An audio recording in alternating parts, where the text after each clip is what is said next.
The old goddess lay between Laban's legs as he polished her with his Brillo pad. "I want to go home," said Jacob. "I'm cleaning the holy gods," said Laban. "Pass me the brasso." "But I've been here 20 years," said Jacob. "I've made you a fortune."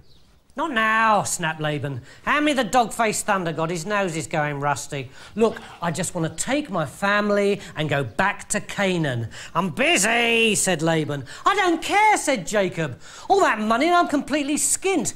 "Hang on a minute," said Laban, and he grasped a god in each hand. "Something strange is happening to me. A weird vibration.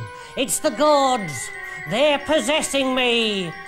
Tell Jacob I will put up his wages to 5 gold pieces a week." "No." "Make it 6 gold pieces." "I just want to go home." "7, and that's my final offer." "Look, stop twitching for a minute and I'll tell you what I'll do. I will work for you for another 2 years and not 1 day more, and I don't want any of your money. Instead, you just give me all your sheep that you don't want, all the limpy ones and the splodgy ones and the squodgy ones, and you just keep the big fat ones, all right?"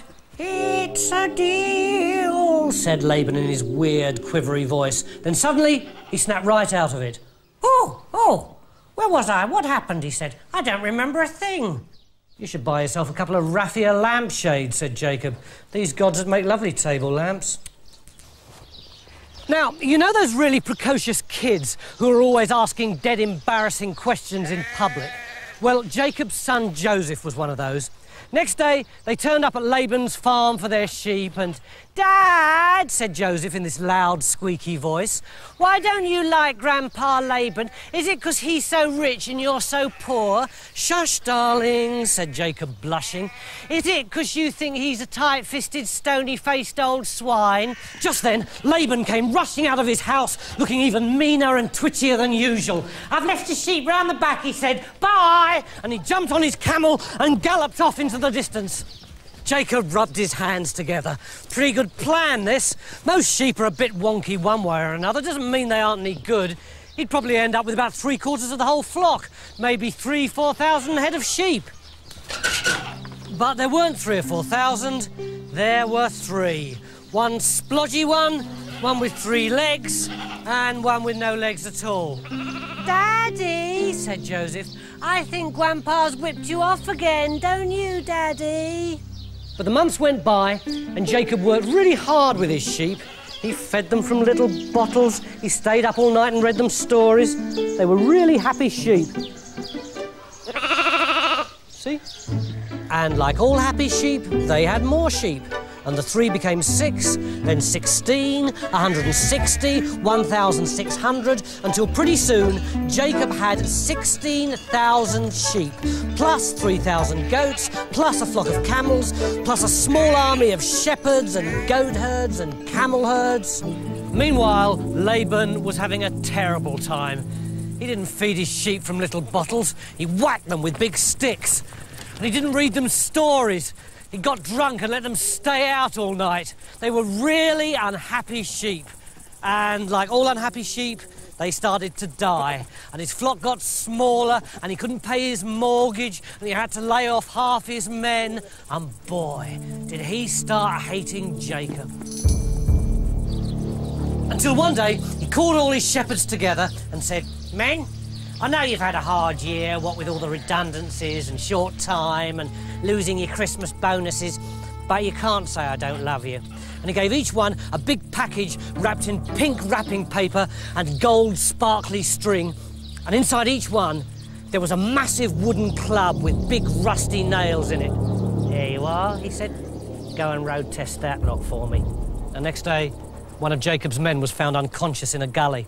And a few days later, Laban called all his men together and he said, "Men, I know you've had a hard year, what with losing all your meal breaks and your tea breaks and having to work Saturdays and Sundays and bank holidays, but you can't say I don't love you."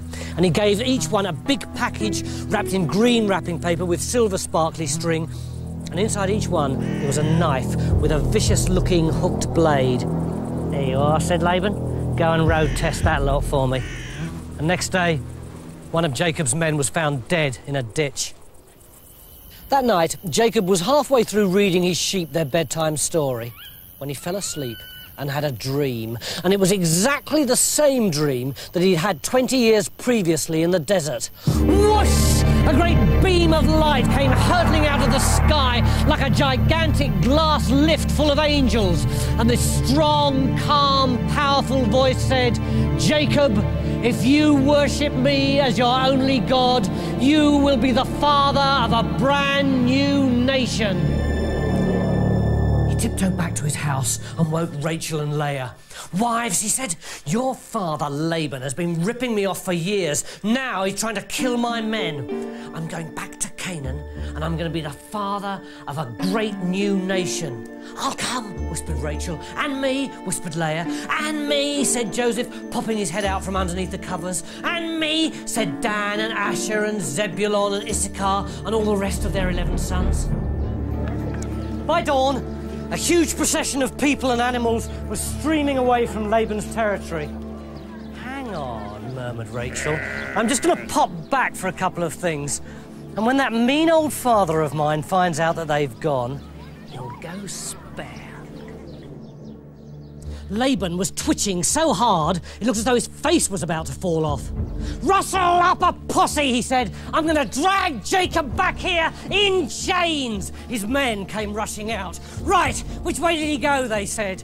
"Bring forth my God," said Laban. "I will put myself in a trance-like state and find out." But when his men went to fetch the gods, they weren't there. "My gods! What am I going to do without my gods?" wailed Laban. "They're my special thing. Just wait till I get hold of Jacob. I'll screw his head off with my bare hands."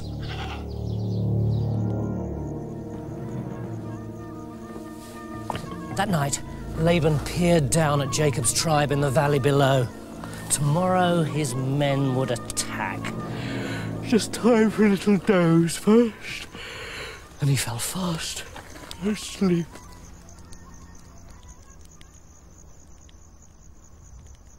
Boom! In his dream, a great beam of light came hurtling down from the sky, and racing towards it were Jacob and his wives and his family and all their friends and all their sheep. They climbed inside the beam of light and went shooting upwards inside it like they were in some great glass lift. They were getting away! Laban raced across the desert and burst inside the beam of light. Just above him was Jacob. He reached out and grabbed his foot. Then he was shooting up in the air too! Then crack! There was a flash of lightning, and his hand was on fire, blazing like a torch! He was falling, falling, falling! Then a still, calm, powerful voice echoed out of the heavens saying, "Let my people go!"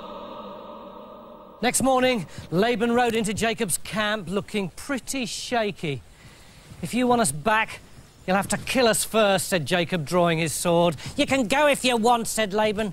"Just give me my gods back." "I haven't got your gods. Why should I want them?" said Jacob. "My tribe god's good enough for me." "I know you," spat Laban. "You've taken my daughters and my sheep.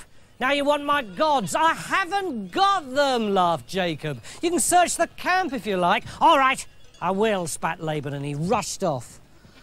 "I don't think that was a very good idea," murmured Leah. Laban burst into Issachar's tent and tore it apart, then into Asher's tent, into Zebulon's, even into Leah's, and he found nothing. Finally, he burst in on Rachel. "You've got them, haven't you?" he shouted. "All I've got is the stomach cramps," said Rachel. "I always get them at this time of the month. Actually, I'm feeling a bit queasy. You won't mind if I don't get up, will you, Annie? I think I'm going to be sick all over your..." All right, said Laban, "I'm going." And he rushed out, jumped on his camel and raced off into the distance. "That'll teach him," murmured Rachel. "Out you come." And she lifted out the gods from underneath the cushions. The journey through the desert was hell. Sandstorms, drought, dying sheep, empty wells. And Rachel really did have stomach cramps now, so bad they seemed to be ripping her in two. "It's a curse," said Jacob. "It's those wretched house gods." And he stood on the top of a sand dune and flung them into the desert. Then all his people searched their baggage and threw away their household gods too. From now on, they'd only be relying on one god, Jacob's tribe god. If anyone was going to get them across this desert, it would have to be him. And he did. The wind stopped and the sheep stopped dying, and Rachel sighed and said, "Jacob, I'm pregnant." And suddenly, there ahead of them was a great wide river, and beyond it was the land of Canaan. And the people dived in and started wading across the river, cheering and crying. "Stop!" ordered Jacob. "Do you want to be chopped to pieces?" And he dragged them back out of the water again. "I've got a twin brother. 20 years ago, he tried to kill me. He'll be out there somewhere." And he sent his two eldest sons, Reuben and Simeon, across the river to check things out, and sat back and waited.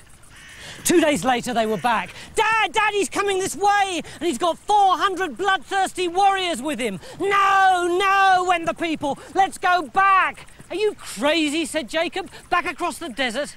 "No. We'll just have to hope my brother's pleased to see me."